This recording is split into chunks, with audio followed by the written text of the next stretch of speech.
First of all, I do differentiate Russia and China. I do respect China a lot because China so far not only is great superpower, but also behaves in a peaceful way.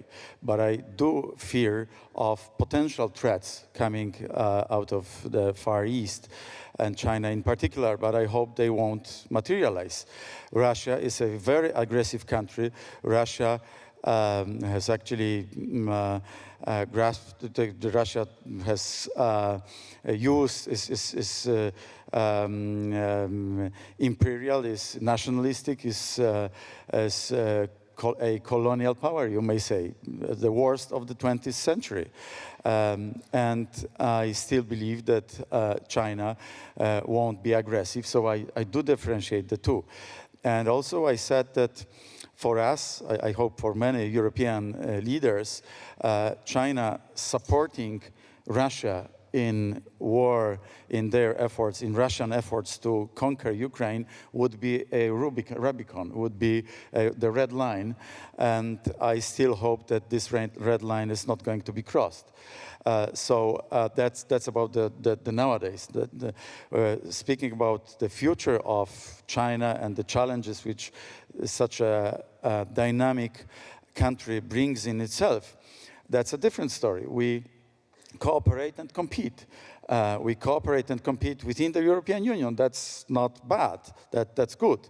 But we also have to cooperate and compete with China, and we have to be aware that some pieces of the value chains cannot be outsourced. And this is why it's so important that some reshoring or friendshoring, as they call it, happens.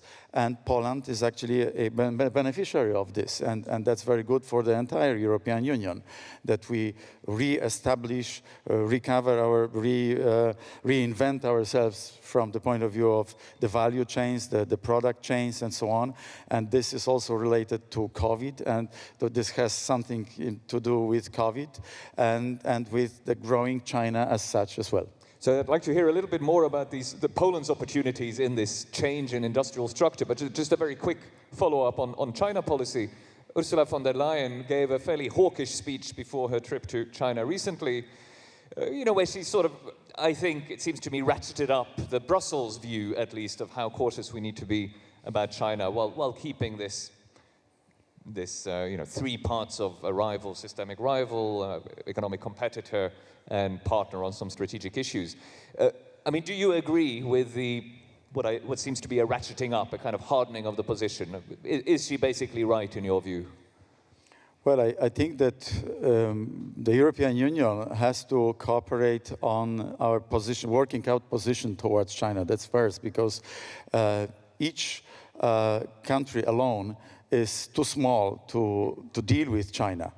Yes, I would call China a strategic rival. I would call China a strategic competitor, economic competitor.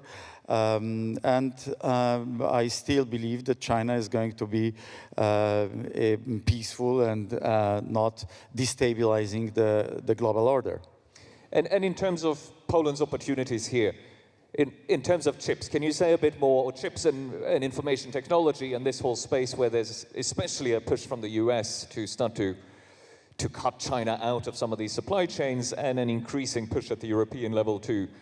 How does Poland stand to gain from this reshoring or friendshoring? Well, every week, I myself and many of my colleagues here also in the room speak to many American companies in particular, but also Western European companies about some reshuffling or re-establishing of those value chains. And we present our fortes, our advantages, like we are very good in IT skills, software development, programming, and those type of activities, which are extremely important in the new global revolution, digital revolution. And this is why we are increasingly successful in bringing global superpowers, the biggest digital companies of the world, into Poland, and